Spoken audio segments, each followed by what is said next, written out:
So, welcome to Northern Powerhouses, our business success stories series of interviews where we discuss with local business leaders their backgrounds, their successes, and their challenges, and what's really driving them forwards. And this afternoon, I'm delighted that we have with us Jack Sutcliffe, who's CEO and co-founder at Powershed. So, firstly, Jack, thank you for spending a bit of time with us. And if you'd like to introduce yourself, Powershed's, what you do, and the business itself, that would be wonderful. Yeah, thank you for having me. So we are a relatively new company, really, 5 years old, and started. There were just the two of us in a small factory in Bradford that we leased. Yeah. We bought a second-hand machine off eBay, and we started to manufacture some sheds, so wooden sheds for the garden. And then we grew month on month to where we are today, which is producing 700 sheds a week with 80 members of staff across 3 different sites. So Wow.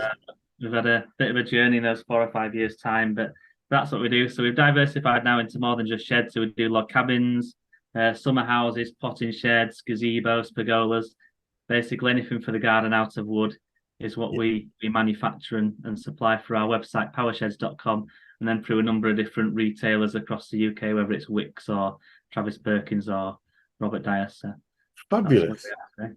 What a growth story. That's absolutely fabulous. And I know from looking at your website, you've won a number of awards. I noted an eBay award in 2020, and the one really interesting was the Great British Entrepreneur Award for Disruptor of the Year, which is pretty cool. And you were mentioning sort of fast growth awards you've won recently too.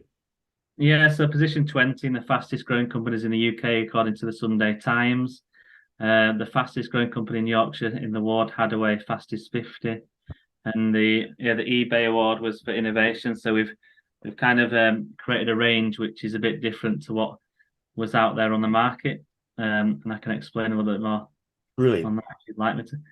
Yeah, absolutely. It probably come out of the conversation in many ways. Perhaps if we started a little bit with your background, how you got into business and why this particular one. Yeah, so I studied maths at university and then business at masters, and then went to work for a shed company, and I was at that shed company for around 10 years, and then it got to the point where myself and a colleague decided that we could do this ourselves, and we chose to leave that company and have a bit of money that we saved up and took the risks to lease that factory and to start on our own. So it was quite a big decision, really. Quite we were fairly reasonably well paid at that role, but Yes. I think the time that I handed my notice in was the month that I had twins as well. So it was a bit of an interesting couple of months, a bit scary with a wife on maternity, but it's what we needed to do to get to where we wanted to get. Yeah, I can imagine. And so, when you were growing up, is this sort of the thing you foresee yourself doing, or did you have a different trajectory sort of planned for yourself? It wasn't sheds, but the idea was always to have my own business, and the plan was to try and acquire or gain some kind of shares in the company I was working for. Yep. And that opportunity never came to fruition to the level that I wanted it to have. So the only way I could do that, rather than getting it through a company that I worked with, was to start my own company. Brilliant, brilliant. It's interesting. I've of the sort of interviews that we've done, there are quite a few people have sort of said very similar. I always wanted a business. I just didn't, it was about having a business and having my own business, and the particular business they're in was the one that sort of was most obvious to me at the right point in time, which clearly is for you. Yeah, I know the industry. I didn't know running a business, but I knew the industry, which is why that was a natural next step for me to go.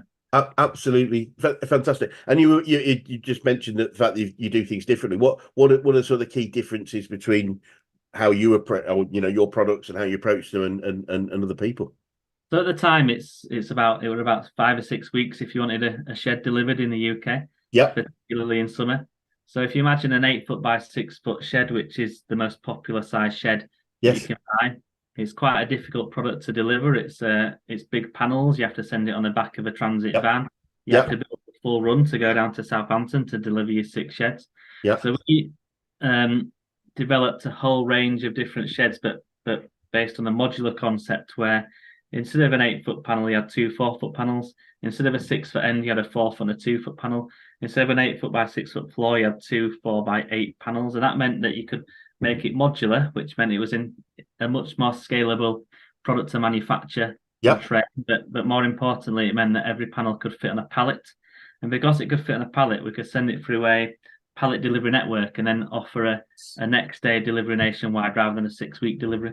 So it kind of changed the industry from a delivery flexibility point of view. Brilliant.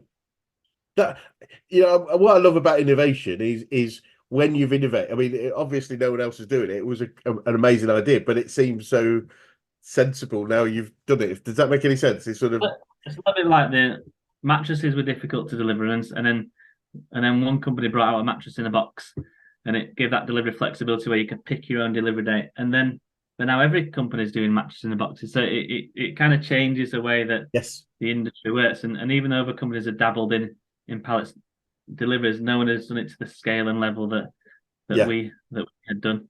So everything that we send out in terms of a shed goes on a pallet, but it means we've got 1,500 SKUs, all from 50 modular components that we can all deliver next day nationwide. The other advantage is if you've got 4-foot modular sections and one's your door, you can position your door any place you want as you build a shed. Right. So it gives further sort of permutations of how the shed can go together, which is more flexible for the customer to choose in how it goes in the garden. Brilliant. Absolutely fantastic. And how long would you say it took you to? Was this a spark, or was it something that you've been working on for a while to come up with this concept? I mean, the intention was to never leave the company that are at. So it was something that we had in mind that we could do ourselves. And when we handed our notice in, we got to work on the new range, which started with just a couple of sheds, and that developed into then potting sheds and summer houses and bike sheds. So now we've got a whole array of products all with that same concept, which is one, easy, simple to make, quick to deliver, but then also simple for the customer to put up. So it's like an IKEA style. You get your instructions and your fixing kit, and then the customer can quite easily assemble that shed themselves, and they don't need to get the local landscaper down to fit it. It's a simple. You can carry one panel, you can screw it together, you can put the shed up. Yes, brilliant, absolutely brilliant. And so, as you say, you're relatively young company, but over this growth period that you've had, obviously very significant growth. What are some of the biggest issues you've had to overcome? Well, I mean, a lot of people would mention that COVID has assisted, and in some ways it had. We had a couple of years where you could sell as many sheds as you want. The challenge was that you couldn't get any timber. You couldn't get the raw material. Other raw materials, even like ironmongery and felt, was difficult to come by. So what happened is that other companies sold every shed they possibly could, and they built up lead times in COVID of around about 20 to 26 weeks. But then what you found is that if you sold a shed on week 1, when you came to make that shed on week 24, the timber prices in the meantime had gone up that much that when you came to make it, you were making it for more than what you sold it for. So having that risk where you didn't know where the prices were going, we actually tried to restrict our lead time to say about 6 weeks in that period, where we had enough orders. But what we did to minimize the lead time was restrict sales. So in COVID, we turned off our website, we turned off Amazon, we turned off Wayfair. Wow. We just looked after our trade customers. So we have small trade customers across the UK, such as garden centres. It was good for them because it kept them busy in a time when they had to be shut down. And it was a start of what is a good relationship with them, because it means that they remember that, and now that they're more loyal to us. So we went after the relationship building rather than looking for short-term profit. But it was a challenging time. One, making a decision to turn your website off when you can get as many sales as you want, but also we didn't want to oversell and ruin a reputation that was just starting to go well. Brilliant. But I mean, really interesting, and you're right. I mean, building, from my perspective, building your relationships are key to successful long-term growth of an organization, both with customers, suppliers, and obviously team and staff as well. We started. That's been key as well. I mean, recently we've started to sell our sheds on more and more websites and companies, and more people are coming to us to sell our sheds. But we're soon finding that rather than having our sheds put on every single garden centre website possible, let's work on key relationships Yeah. with a smaller number of big partners and build it that way rather than just sticking our shed everywhere and Yeah. it being on one of a long list of products. Yeah. No, that makes a lot of sense. So alongside that, what do you say some of the sort of big learnings you've had about founding and growing a business so far? Yeah, every day's a learning day because everything's new to me. I've not run a business Yeah. before, so we've had to learn things from scratch from day one. So in the first year, I was the bookkeeper. I was the maintenance person who'd be trying to fix things and not knowing what to do. I had to learn how to manufacture sheds, where Simon, who was my business partner, he had to learn how to do all the office stuff and answer Yeah. telephones. And so we in that first year, you get to learn every part of the business. So I've painted the sheds, I've manufactured the sheds, I've packed the sheds. But now we're in a position where we have a team of managers beneath us and all the staff that we have. That we know that we've been in everyone's shoes out there, which Yeah. I think helps with our relationship with them. That we know how hard Yeah. they work, how it feels when you go home at the end of a tough day. So it's we have got a really good culture at the company, and I think Brilliant. that's stemmed from us being with it from the start and people seeing the growth journey as well. Fabulous. Fabulous. And you're probably aware we're a business coaching organization. I'm just keen to know who the best coaches you've worked with, whether that's business, sport, life in general, who've been the biggest influences on you. Yeah, I mean, I try and build relationships with people who are already in the industry. So it's whether it's suppliers, our customers, and if we can get to the relationship to the level where you can ring them and you can ask them for that advice. And this Yeah. customer said this, what do you do? And we all help each other out. So Right. it's getting to that, going back to that relationship thing is so key to us that we ring up some of our customers just for a chat, not for any purpose. Yes. And some people might see that as a waste of time, but it's not because you get it back in other Yeah. ways. So I think we all learn from each other. I do a lot of reading on whether it's Google and YouTube and all that sort of stuff. But I've never had a mentor per se, but I do have to learn from other people because there's things that I don't know. Yeah, brilliant. And it's there's so much help and support out there in many different channels and so much knowledge, as you rightly say. Yeah, There's so we've much had we can learn. support from Bradford Council. We've had support from the Adventure Programme, who Yes, who helped to fund startup businesses. So we got some funding from them for some machinery. They've given us contacts throughout the council. If we ever need anything, brilliant. they'll have someone there to help us. So we've got advice from them. They've been really good, and because we're creating jobs, it's good for the community and the council as well. Yes. So to have a good relationship with the council has also been important.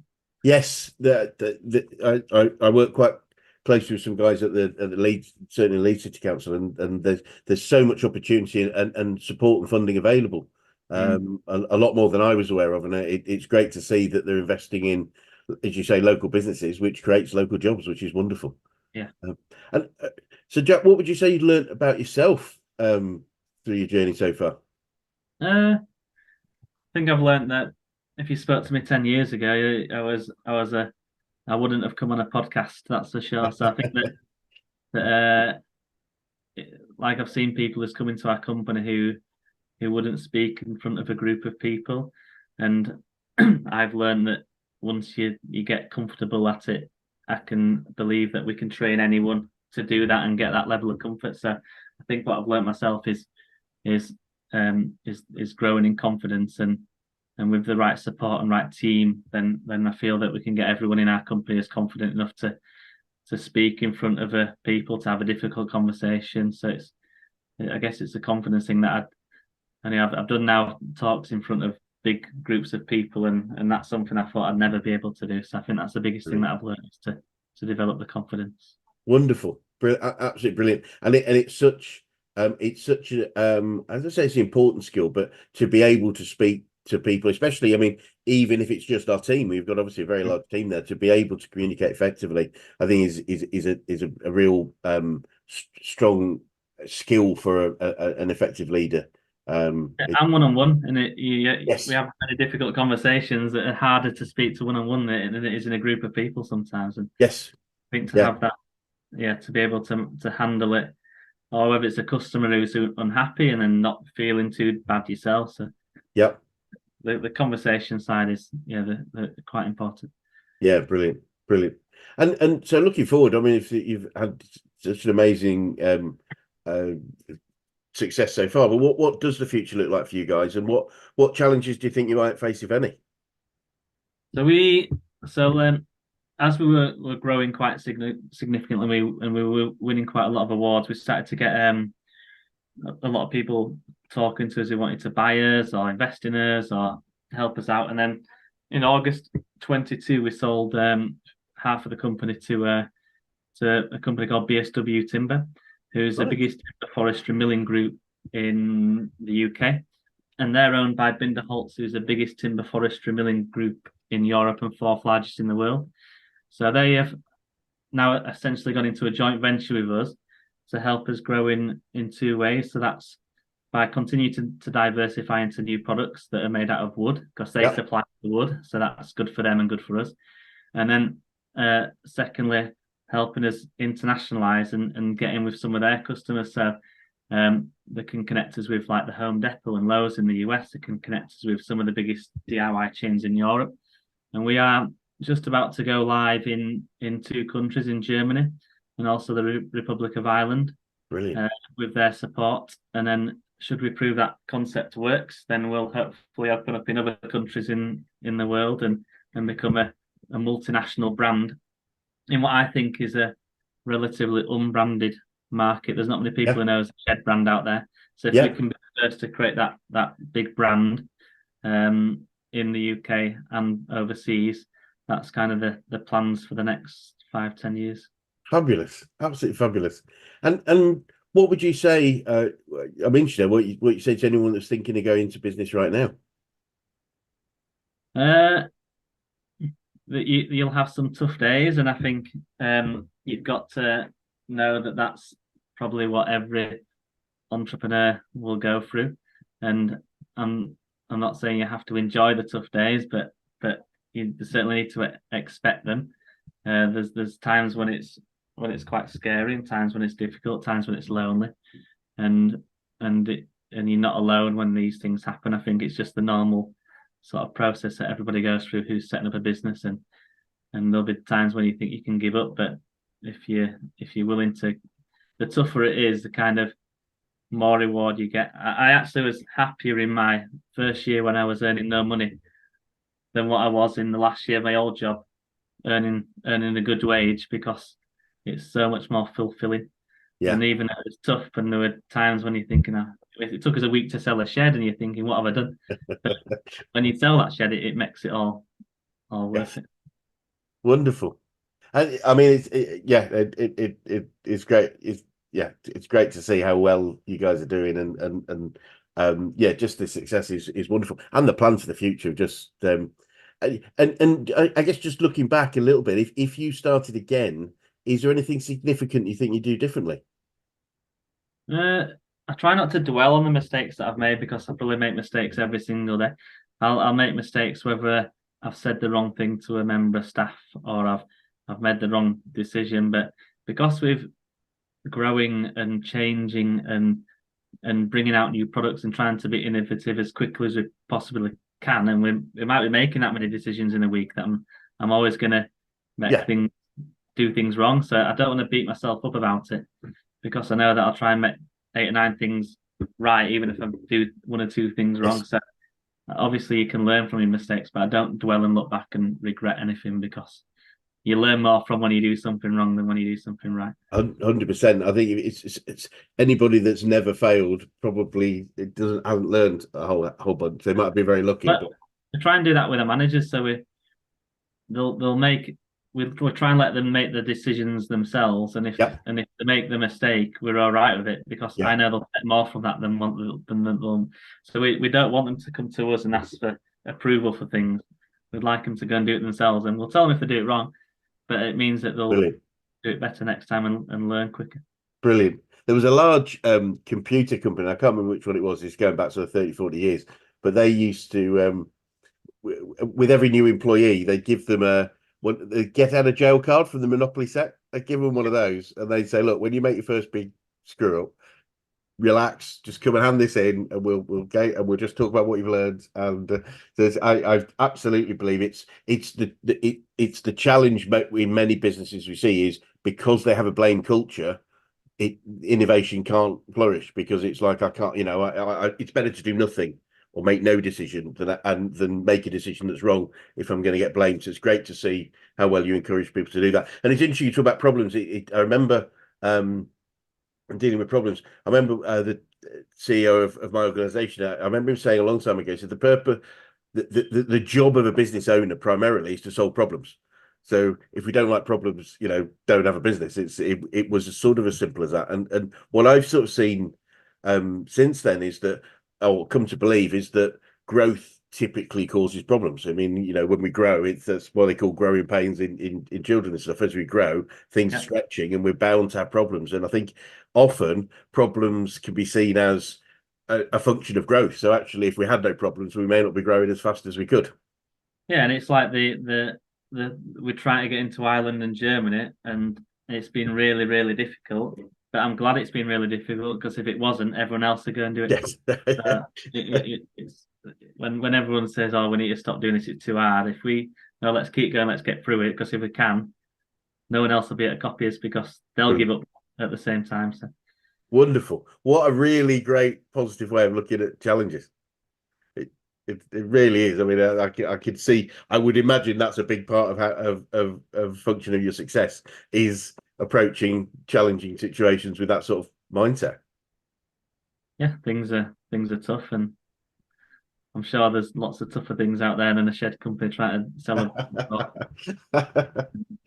Yeah, I mean that's again a very positive way of looking at things. It's wonderful. And finally, Jackie, what advice would you give to an 18-year-old you if you're able to go back and do so? I don't know. I guess I could say that I could have started the business earlier, but then I think I wouldn't have been as ready for it as what I would have been. I do think I've learned more in the 2 years of running my own business than I have working for someone else. I think it's a big learning curve. But I wouldn't change anything. I'm going to be 40 this year, and I'm having child number 4 this Now, year. Uh, I've found that the last 5 years have gone very quickly, and I feel like time's going to fly yeah, even more so as I get older. But I guess it's to appreciate time more than anything because I think that'll yes, soon go. brilliant. Well, Jack, thank you so much for your time today, and it's been fascinating. Congratulations on on the level of success you've had, and clearly are going to continue to have with the things that you're achieving and planning to do. And it'd be great maybe if we could swing by in another 6, 12 months and catch up and just see where you are then. And just for anyone that's watching, you've got another award here. You're the only person I think I've interviewed that got a plug in for the website right at the start. So, but we'll come back to that now. If anyone watching would like to learn more about you, the business, and obviously your products and services, what would be the best way of contacting you? Yeah, so there's powersheds.com, but obviously Jack Sutcliffe on LinkedIn. Feel free to connect with me and send me a message, and happy to connect you or introduce you to anyone else in my network. That's fine. So, Brilliant. or follow Power Sheds on Instagram. Wonderful. Wonderful. Well, Jack, again, thank you so much. I've learned a lot, and I think a lot of people that watch this will learn quite a lot from what you've achieved so far. And as I say, it'd be great to see in another year or so what the next steps you've achieved. Thank you. Cheers. Thank you.